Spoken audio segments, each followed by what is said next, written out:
हमारे सभी दोस्तों को फीयरलेस वर्ल्ड में स्वागत है।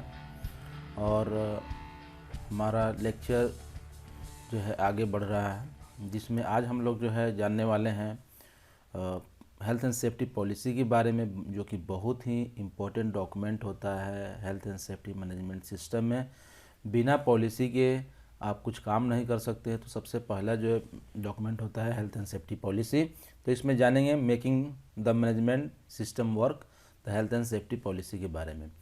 तो जानने से पहले मैं आप लोगों को आपका कमेंट आया था तो थोड़ा पढ़ के बता देता हूँ। जैसे यासीन अहमद कहते हैं, सर कमांड वर्ड ख़त्म हो गया है क्या? इसका स्टूडेंट का कोई फ़ायदा होगा? हाँ बिल्कुल, कमांड वर्ड ख़त्म हो गया है। और कमांड वर्ड जो है नहीं होने से आपको कमांड वर्ड पे ज़्यादा टेंशन लेने की ज़रूरत नहीं है। आप सीधे क्या क्वेश्चन पूछा जा रहा है उस पर आप टेंशन लेंगे और आपको उसी के अनुसार रिप्लाई देना होगा। लेकिन जो क्वेश्चन जिस तरह से पूछा जाए, जितना कहा जाए उतना रिप्लाई तो आपको देना ही है। लेकिन इसमें कमांड वर्ड का टेंशन इस बार ख़त्म हो गया है। और जुबैर खान कहते हैं नाइस। और मुहीब उल्लाह खान कहते हैं गुड, कंटिन्यू, थैंक यू जी। मैं भी कंटिन्यू रखूँगा इस वीडियो को। और आशीष कुमार कमेंट किए हैं, बहुत अच्छा कर रहे हैं सर, कोई टॉपिक छूट ना जाए, प्लीज़ सारे इम्पोर्टेंट टॉपिक को कवर कीजिए, बहुत अच्छा कर रहे हैं। श्योर मैं कोशिश करूँगा कि सारे इम्पोर्टेंट टॉपिक को कवर करूँ। और अगर कोई ऐसा लगता है आपको कोई छूट गया तो आप कमेंट करेंगे, मैं उस पर एक्सप्लेनेशन दे दिया करूँगा बीच में।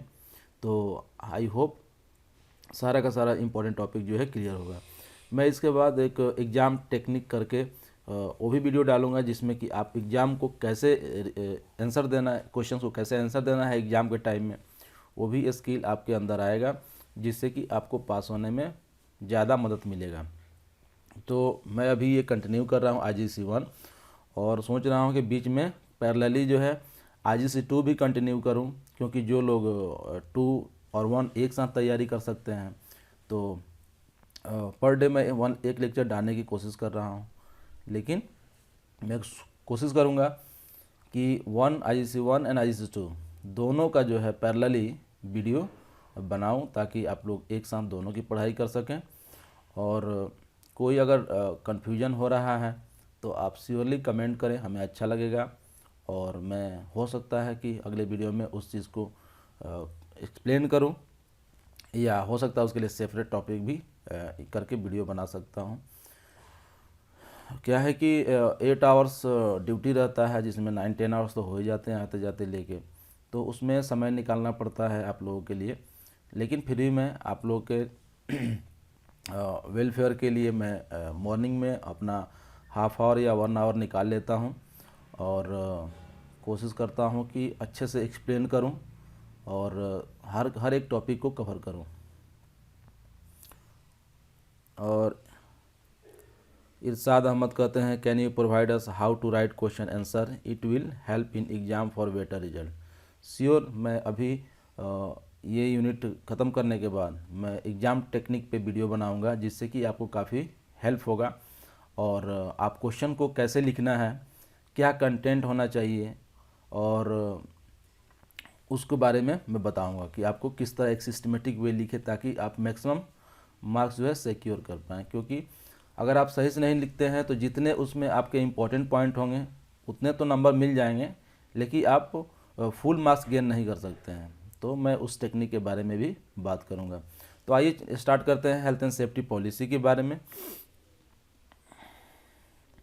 तो ऑर्गेनाइजेशन में एक शॉर्ट में देख लेते हैं कि हम इसमें क्या पढ़ने वाले हैं। और ऑर्गेनाइजेशन में occupational health and safety management system को जो इम्प्लीमेंट किया जाता है वो जो है पॉलिसी के थ्रू ही इम्प्लीमेंट किया जाता है। सबसे पहले पॉलिसी बनाएंगे सेफ्टी पॉलिसी, तो जाके हेल्थ एंड सेफ्टी मैनेजमेंट जो है इम्प्लीमेंट हो पाता है। तो ये एक बहुत ही इम्पॉर्टेंट डॉक्यूमेंट है। हेल्थ एंड सेफ्टी जो पॉलिसी है वो एक बहुत ही इम्पॉर्टेंट डॉक्यूमेंट है, जो कि सेट करता है कि आपका एम क्या है, आपका इंटेंशन क्या है, आप क्या करना चाहते हैं रिगार्डिंग हेल्थ एंड सेफ्टी। तो जब तक आपका इंटेंशन पता नहीं रहेगा कि आप करना क्या चाहते हैं, आप जाना कहाँ चाहते हैं, आप क्या अचीव करना चाहते हैं, आपकी ऑब्जेक्टिव, टारगेट, एम ये सब क्या है, तो आप वो खुद कुछ नहीं कर सकते। तो सबसे पहले आपको ज़रूरत होता है कि हेल्थ एंड सेफ्टी रिगार्डिंग अपना एम फिक्स करना, और फिर आप उसके बाद ऑब्जेक्टिव या टारगेट फिक्स करना है, और टारगेट फिक्स करने के बाद फिर आप उसके लिए काम करना। यानी कि काम कैसे करेंगे, तो उसके लिए आपको रिस्पॉन्सिबल पर्सन जो है तय करने पड़ेंगे, और उसके बाद हाउ कैसे करेंगे, कैसे एम को अचीव करेंगे, इसके लिए एक आप अरेंजमेंट लगाएंगे। तो यही जो है होता है health and safety policy. Health and safety policy में 3 सेक्शन हो जाते हैं, इंटेंशन ऑफ इंटेंट, और दूसरा ऑर्गेनाइजेशन, और तीसरा जो होता है वह अरेंजमेंट सेक्शन। तो इसमें आप समझ लीजिए कि who sorry what, who and how, मतलब क्या करना है, कौन करेगा और कैसे करेगा। तो ये है, इसमें जो है हेल्थ एंड सेफ्टी पॉलिसी में होता है। तो ये हेल्थ एंड सेफ्टी पॉलिसी जो है डिसीजन मेकिंग में काफ़ी हेल्प करता है, क्योंकि जब कोई भी मैनेजमेंट उसके बाद जो भी डिसीजन लेता है तो एक बार देखता है पॉलिसी में कि हमारा एम क्या है हेल्थ एंड सेफ्टी को लेके, और उसको बाईपास नहीं करना है। इसको जो है डिसीजन मेकिंग में जो है बहुत इम्पोर्टेंट है, खासकर जो senior management who formulate it and other manager who are required to implement it. तो ये डिसीजन मेकिंग का जो है एक इम्पॉर्टेंट डॉक्यूमेंट है, और इसमें इसका इम्पॉर्टेंट रोल होता है। तो हेल्थ एंड सेफ्टी पॉलिसी में बताया कि जनरली 3 पार्ट में होता है, एक जनरल स्टेटमेंट ऑफ इंटेंट, और दूसरा जो है ऑर्गेनाइजेशन सेक्शन, और तीसरा अरेंजमेंट सेक्शन। इसके बारे में हम डिटेल्स में आगे जानेंगे। और जो जनरल स्टेटमेंट ऑफ इंटेंट जो है वो आउटलाइन करता है कमिटमेंट, आपके मैंने जो सीईओ या एमडी है, अपने ऑर्गेनाइजेशन का जो कमिटमेंट है जो वो क्या करना चाहते हैं। It sets aim and objective for organisation to achieve it sign by the person in overall control of the organisation. ये जो है सीईओ या एमडी के द्वारा जनरली साइन किया जाता है, क्योंकि जो टॉप मैनेजमेंट है उन्हीं के द्वारा साइन किया जाता है हेल्थ एंड सेफ्टी पॉलिसी। तो आप अगर हेल्थ एंड सेफ्टी पॉलिसी देखेंगे किसी भी कंपनी का, तो नीचे देखेंगे सीईओ या एमडी उस पर साइन करेगा, क्योंकि वही जो है वो टॉप मैनेजमेंट है, और वह उसकी अल्टीमेट रिस्पॉन्सिबिलिटी वहाँ रहती है। तो अगर वो साइन करता है तो पूरे ऑर्गेनाइजेशन के लोग उसको फॉलो करते हैं।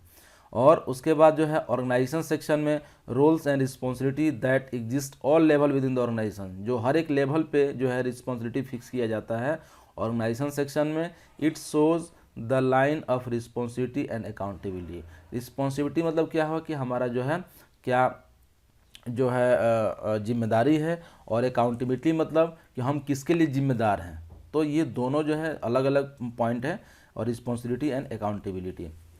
सबसे जो लास्ट सेक्शन है वो है अरेंजमेंट सेक्शन। और अरेंजमेंट सेक्शन में जो है आपको मैं बताया कि व्हाट, हु एंड हाउ, आप कैसे करेंगे। हाउ लास्ट में जो अरेंजमेंट सेक्शन है हाउ। तो मान लीजिए आपको जीरो हार्म की तरफ बढ़ना है, आपको जीरो एक्सीडेंट चाहिए, तो आप जो है कैसे कैसे उसको अचीव करेंगे। तो कुछ प्रोसीजर आपको अपनाने पड़ेंगे, मैं आगे डिटेल्स में बताऊंगा। लेकिन ये अरेंजमेंट सेक्शन जो है details on how the organisation manages the health and safety. It outlines the general arrangement related to health and safety management and a specific arrangement that related to individual health and safety topic and issue. तो ये जो है एक arrangement है। तो आइए बढ़ते हैं आगे। तो सबसे पहले मैं बता दूं कि डिसीजन मेकिंग में जो है ये पॉलिसीज इन्फ्लुएंस करता है डिसीजन मेकिंग में सीनियर मैनेजमेंट का एंड अदर मैनेजर्स का। तो ये डिसीजन मेकिंग में वेरी इंपॉर्टेंट रोल है इसका, हेल्थ एंड सेफ्टी पॉलिसी का। और तो ये क्यों मेंटेन किया जाता है हेल्थ एंड सेफ्टी पॉलिसी, क्योंकि तो article 14 of the International Labour Organisation जो है वो कहता है कि आपको employer should where the nature of operation and their undertaking warrant it be required to set out in writing their policy arrangement in the field of occupational health and safety. मतलब कि ये रिकमेंडेशन करता है कि आपको health and safety policy जो है बनाने हैं, और अकॉर्डिंग टू योर जिस तरह का आपके यहाँ सिचुएशन है उसके अनुसार जो है एक अरेंजमेंट बनाने हैं। तो इसी के लिए जो है हेल्थ एंड सेफ्टी पॉलिसी जो है बनाई जाती है, क्योंकि ये एक लीगल रिक्वायरमेंट है। और आपके पर्टिकुलर कंट्री में भी इसके रिगार्डिंग कोई आर्टिकल हो सकता है कि सभी एम्प्लॉयर को हेल्थ एंड सेफ्टी पॉलिसी जो है बनाने हैं और ये डॉक्यूमेंट मेंटेन करने हैं। तो ये आपके हर एक कंट्री में पर्टिकुलर देयर नेशनल लेजिस्लेशन भी हो सकता है। जैसे कि आप देख रहे हैं ये health and safety at work जो है यूके में, उनका सेक्शन 2 और सब सेक्शन 3 के अंदर जो है ये कहा गया है कि हेल्थ एंड सेफ्टी पॉलिसी आपको मेंटेन करने हैं। तो जो है the 3 part of health and safety policy जो मैंने बताया आपको कि जनरल स्टेटमेंट ऑफ इंटेंट, जो कि क्या होता है कि organisation philosophy in relation to manage health and safety, और ऑर्गेनाइजेशन सेक्शन में वही क्या है रिस्पॉन्सिबिलिटी होता है, और अरेंजमेंट सेक्शन में कैसे करना है। तो आइए जानते हैं। जैसे अरेंजमेंट सेक्शन में जो है कैसे करना है, तो आप कैसे करेंगे, तो जनरली रिस्क असेसमेंट करना है, काम करने के पहले SOP होना चाहिए। इस तरह का जो भी अरेंजमेंट है वो आपको मिलेंगे। तो एक एक करके जानते हैं।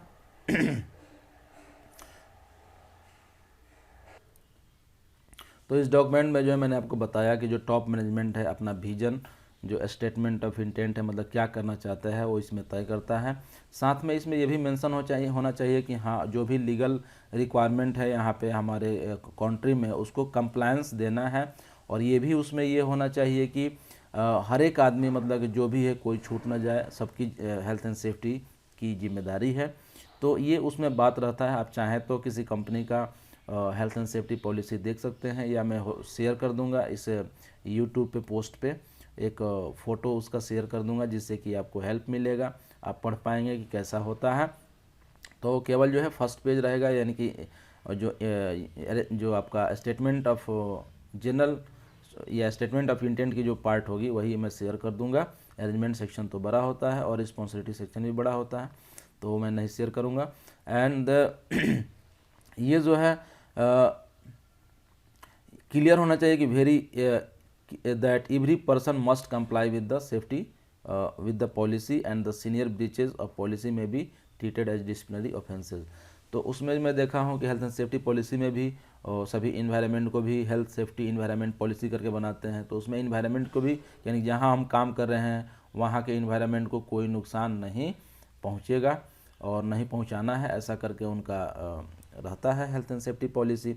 तो ये जो है जो स्टेटमेंट ऑफ इंटेंट जो है ये साइन होना चाहिए। तो किसके द्वारा, तो टॉप ऑफ द ऑर्गेनाइजेशन। तो टॉप ऑफ द ऑर्गेनाइजेशन कौन होता है, तो CEO यानी कि चीफ एग्जीक्यूटिव ऑफिसर और मैनेजिंग डायरेक्टर MD। तो यही जो है जो कि ऑथराइज करता है कि ये पॉलिसी जो है आपको सब जगह इम्प्लीमेंट होगा और आपको इम्प्लीमेंट करना है। तो इसलिए जो है उनके द्वारा ये साइन होता है। और साथ में डेट उस पर रहना चाहिए कि date to indicate when the current statement was prepared and provide a reference point of view. कब बनाया गया, क्योंकि इसको रिव्यू भी करना पड़ता है हर एक साल में, या अगर आपका कुछ चेंज हो रहा है तो इसकी रिव्यू करनी पड़ती है।